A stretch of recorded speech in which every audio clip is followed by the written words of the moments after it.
दोस्तों नमस्कार।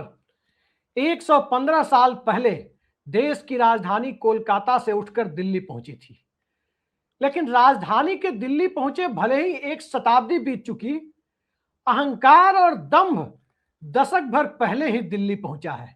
सत्ता के ऊपर गुरूर का पहुंचना कहीं ना कहीं सत्ता के साथ साथ सिस्टम को इस कदर प्रभावित कर रहा है कि अब क्या कोलकाता से शासन जब दिल्ली पहुंचा था और दिल्ली की लाल दीवारों में, जी हां, लुटियंस दिल्ली की लाल दीवारों में जिस प्रकार से शासन को स्थापित किया गया था, क्या अब वो वक्त आ गया है कि कोलकाता से चलकर शासन के साथ साथ शासक भी दिल्ली पहुंच जाए। 4 मई की तारीख का इंतजार सबको है। 4 मई तमिलनाडु में क्या होगा, इसमें बहुत लोगों की रुचि नहीं है। असम में क्या होगा, थोड़ी बहुत रुचि है। केरल में क्या होगा, इंडिया गठबंधन के लिहाज से कहे तो घर की ही बात है, और भाजपा के लिहाज से कहे तो कुछ भी स्टेज पर नहीं है। और इसके साथ साथ पौंडीचेरी में क्या हो रहा है, इसमें आम लोगों की भी अब तक कोई विशेष रुचि जगी नहीं है। लेकिन बंगाल में क्या हो रहा है, इस पर बंगाल की ही नजर नहीं है, बल्कि इस पर नजर देश और दुनिया की भी है। क्या ममता बनर्जी चौथी बार मुख्यमंत्री बनने के लिए इतनी बड़ी और मजबूत राजनीतिक लड़ाई लड़ रही है? जी नहीं, लड़ाई कहीं और की है। लड़ाई कोलकाता के राइटर्स बिल्डिंग पर काबिज होने की नहीं है। लड़ाई तो अब दिल्ली में लुटियंस दिल्ली के नए अवतार सेवा तीर्थ पर काबिज होने की है।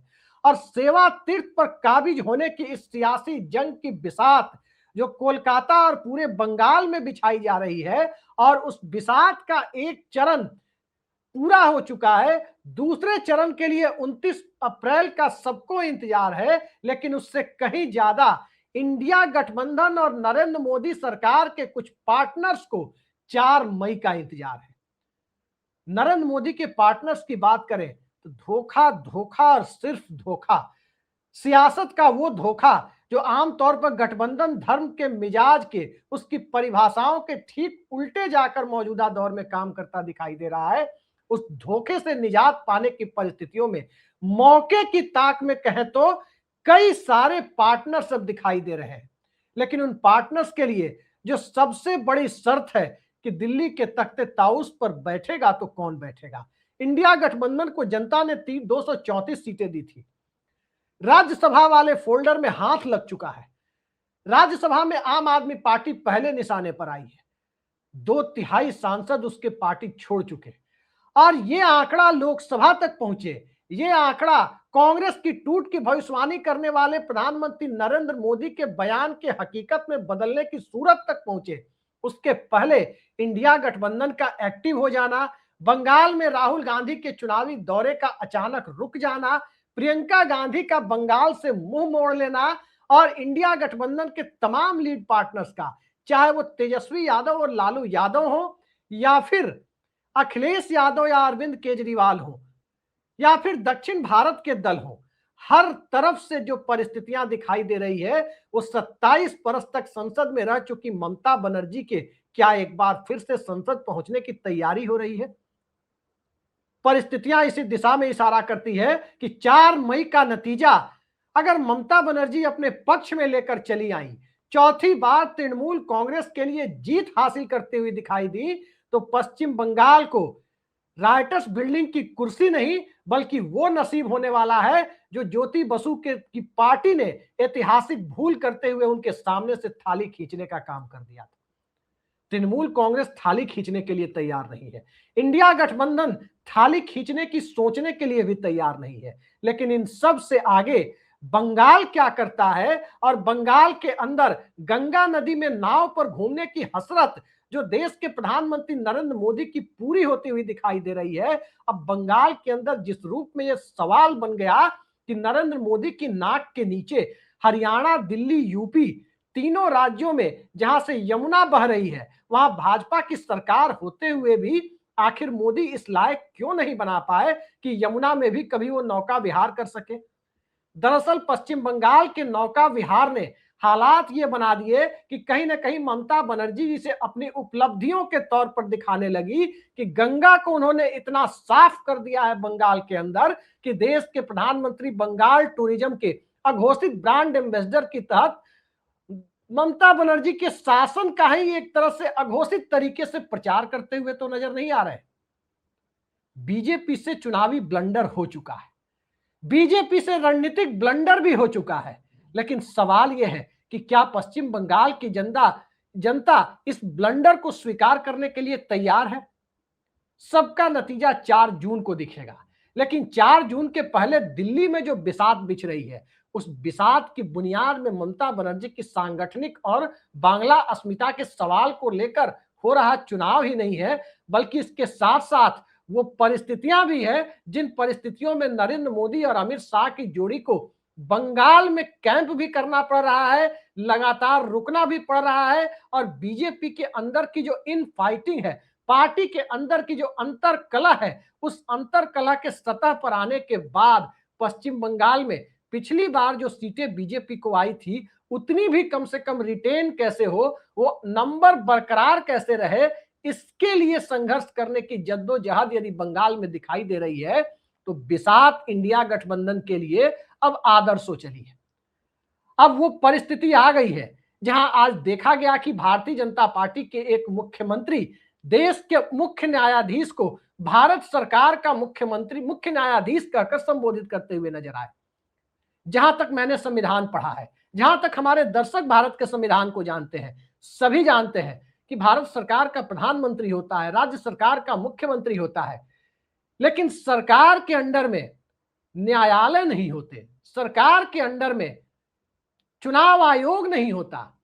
लेकिन मुख्यमंत्री यदि भारत सरकार का मुख्य न्यायाधीश कह रहे हैं, तो क्या यह स्लिप ऑफ टंग है या कंटेम्प्ट ऑफ कोर्ट है? यह इस परिस्थिति की तरफ इशारा करता है कि दिल्ली का दखल दिल्ली से चलकर राज्यों तक कितना ज्यादा बढ़ गया है, और उस दखल से निजात दिलाने के लिए 234 सांसद जो जनता ने चुनकर विपक्ष को दिए, क्या वो सिर्फ हाथ पर हाथ धरे बैठे रहने के लिए दिए थे? इस सवाल के जवाब से कांग्रेस समेत पूरे इंडिया गठबंधन को दो चार होने की परिस्थिति आ रही है।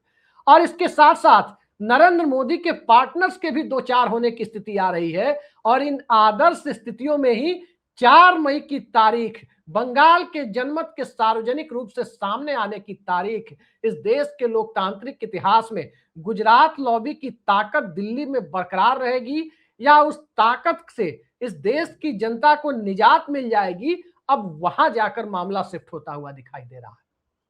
मामला शिफ्ट होने के पीछे विदेश नीति के मोर्चे पर, ईरान के मुद्दे पर, ट्रंप टैरिफ के मुद्दे पर, बेरोजगारी और अर्थव्यवस्था की खराब हालत के मुद्दे पर ही मोदी सरकार का फेल्योर नहीं है, बल्कि इससे कहीं आगे जाकर विपक्ष के अंदर इस बात को लेकर जनता का बढ़ता हुआ दबाव भी है। एनडीए पार्टनर्स के भीतर भी जनता का बढ़ता हुआ दबाव है कि आखिर वैकल्पिक राजनीति और वैकल्पिक सत्ता की व्यवस्था क्या लोकतांत्रिक दायरे और उसकी परिभाषाओं से मेल नहीं खाती?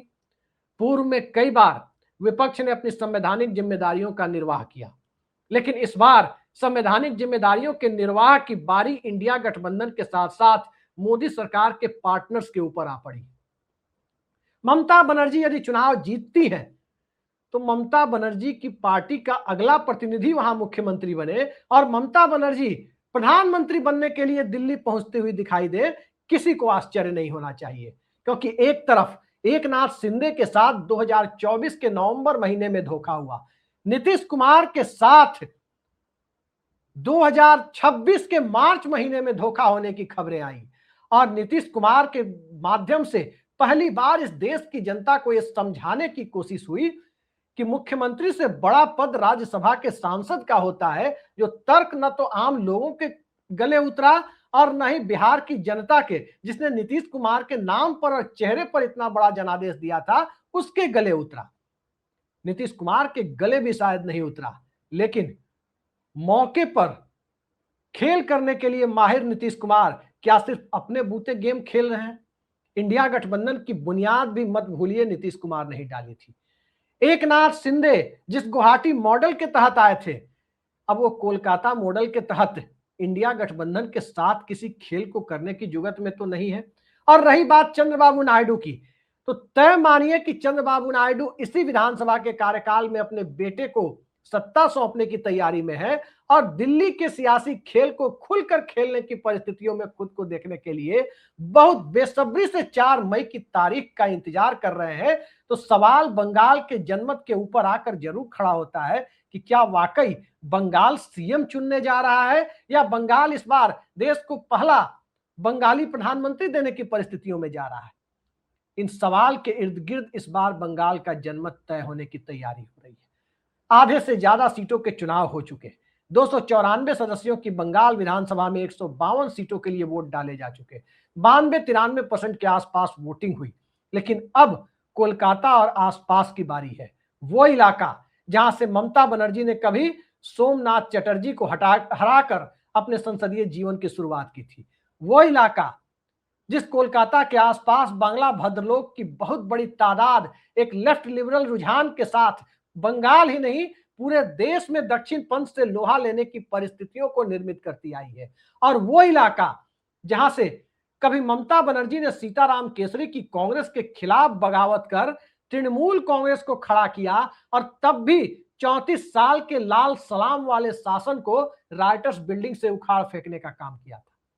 लेकिन क्या 34 साल के जिस शासन को ममता बनर्जी ने कोलकाता से उखाड़ फेंकने का काम किया, क्या अब दिल्ली में ममता बनर्जी की अहमियत 12 साल की मोदी शाह की सरकार से मुक्ति दिलाने की दिशा में एक बेहद महत्वपूर्ण फैक्टर के रूप में होने जा रही है? चर्चाएं आम हो जाती है कि बंगाल के कई भाजपा सांसद ममता बनर्जी के दिल्ली में बड़ी भूमिका में देखे जाने की स्थितियों में लोकसभा और संसद को भी छोड़ सकते हैं। ये बांग्ला उपराष्ट्रवाद की एक स्वाभाविक अभिव्यक्ति की परिस्थिति बन रही है।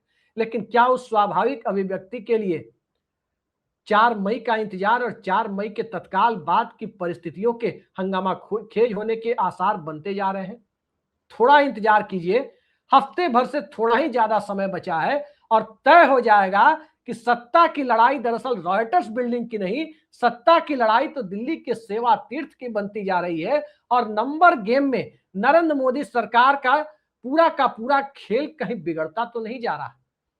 इसी खेल के इर्द गिर्द अब बंगाल का चुनाव फंसता हुआ नजर आ रहा है कि बंगाल जा किधर रहा है।